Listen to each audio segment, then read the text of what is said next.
what are your superpowers again? I'm rich. One thing I can tell you is you got to be free. My turn. Come together right now. Come together right now.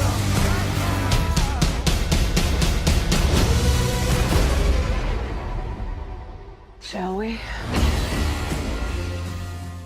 Hey, how's it going? Should have reported this days ago, but when I see a new movie, I like to just kind of take a few days and just process what I saw and kind of come up with my own assessment, you know? Basically, what I'm saying is, I had to sit down long and hard and think about how I felt about this movie. And after days of seeing it since opening night, the midnight showing actually, I like it. I actually do like Justice League. Never before as a kid would I have thought Justice League would be the way it came out. I would have actually pictured something else. But then again, I also thought Michael Keaton was going to be Batman for a very long time. So I had to be really selective of how I feel about this movie because I had to choose my words wisely about this movie because, yeah, I tend to be very generous about my reviews. And when I reviewed Suicide Squad over a year ago, I think, you know, I was still new at this, the whole cinema review thing, and I was being really generous. Looking back, it is a ridiculous movie. Maybe shouldn't have deserved as high of a grade of a movie, but it was still a fun movie. Justice League,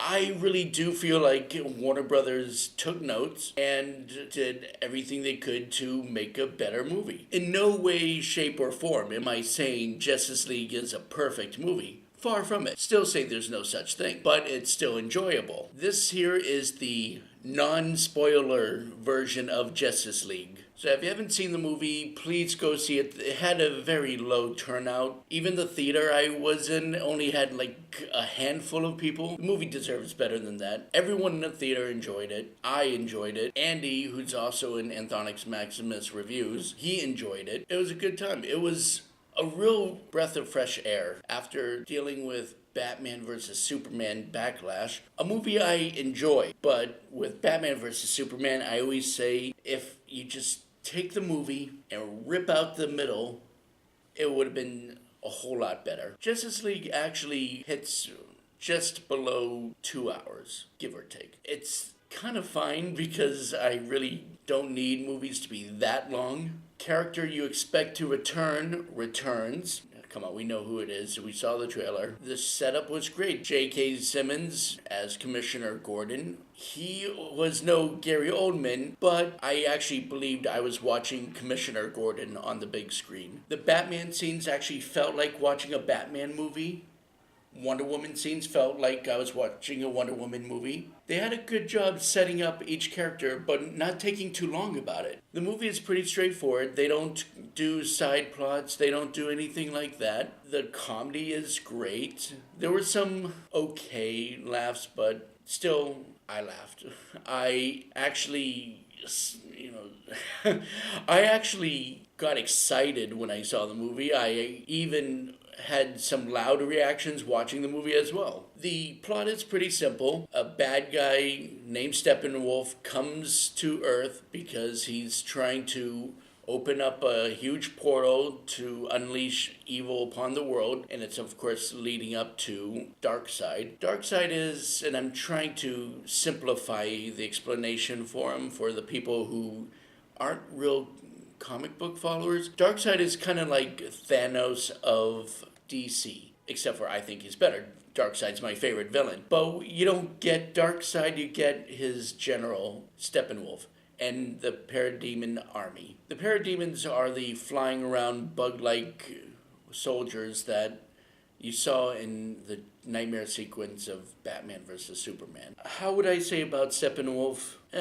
He's really no different from some of the other monstrous villains we've had in the last couple movies. In fact, that seems to be DC's go-to. Steppenwolf's kind of a bland character. He just wants to be bad for the sake of being bad. But this time the movie focuses more on the heroes, and that's perfectly fine with me. I had my doubts going into the movie. Not about Batman or Wonder Woman. I knew they'd be great. I knew Aquaman would be great. Jason Momoa as Aquaman, I knew that would fit. Ben Affleck surprised me as a great Batman from the very beginning, so I was pleased with his performance in this movie. Wonder Woman surprised me with her own film, and she brought it over into Justice League. Now, you have Cyborg. Alright, I never really liked the idea of Cyborg being in Justice League, only because he's more of a Teen Titan than anything else. Then, of course, you have Ezra Miller as the Flash. Alright, so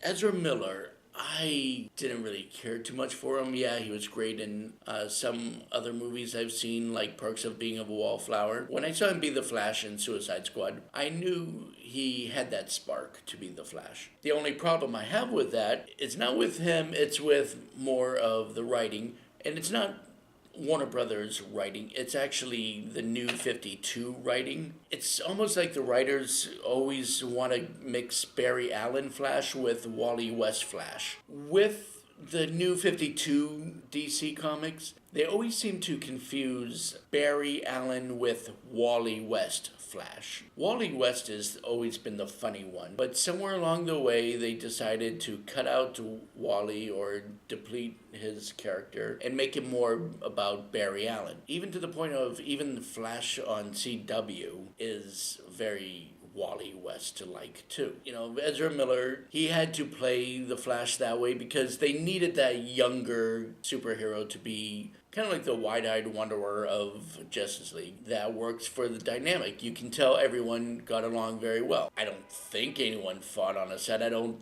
picture Ben Affleck getting drunk and fighting his co-stars. But then again, I wasn't there, so who knows? You have Lois Lane in a film. She's just there because she's Lois Lane. That's pretty much the only reason she's there. The fight scenes were actually fantastic, especially when the certain superhero returns and takes on the Justice League. It's a brief fight, but it's actually well meaningful. A lot of callbacks to the other movies, especially repeated dialogue, but reversed back onto other characters. I know it's a non-spoiler, but I'll tell you right now, yes.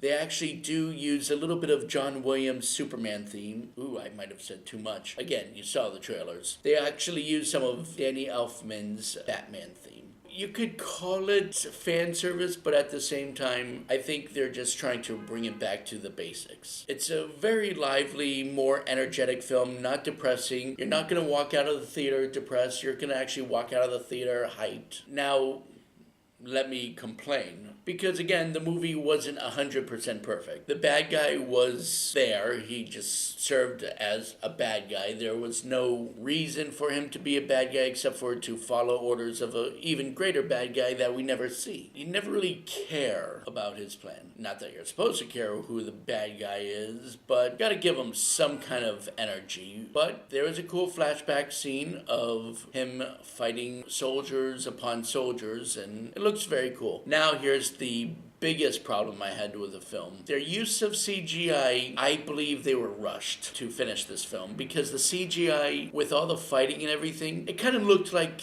I was watching a cutscene from a video game, Injustice game or Arkham Asylum. But I don't get too mad about CGI anymore because we've gone so far into the world of cinema that CGI is just everywhere. Maybe I'm just getting a bit too jaded. But in the end, the movie was great. Can't say that enough. Go see it, please do. Give it money, it needs money, and stick around for the mid-credit scene and a really awesome post-credit scene. I am going to give Justice League, this is a tough one, because I'm not trying to be over-generous about my favorite group of superheroes, but at the same time I was pretty generous with Thor Ragnarok, and I actually like this movie more than Thor Ragnarok, as good as that movie was. I'm gonna say the movie gets an A-, just a slight lower grade than Thor Ragnarok. Even though I like the movie better than Thor Ragnarok, I'm giving the movie an A- because the CGI, because the build-up to the Justice League. It could have been something more, but everything was altered. You could tell what parts were Zack Snyder. You can tell what parts were directed by Joss Whedon. But yeah, I'm gonna have to,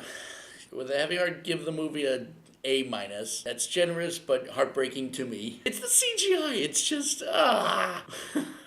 like a cutscene from a video game. So that is the non-spoiler review. If you've seen the movie, please check out the spoiler version to get my full details of the movie. If you haven't seen the movie, again, go and see the movie. It needs money. And I hope Ben Affleck sticks around to be Batman for a long time. He keeps talking about how he's going to quit. Henry Cavill is making the same threats, and I want them to stick around. I really do. So tell me what you think in the comments below. Please like and subscribe. Follow me on Twitter and Instagram and Facebook. Have a good one. Oh, and you have yourself a happy Thanksgiving.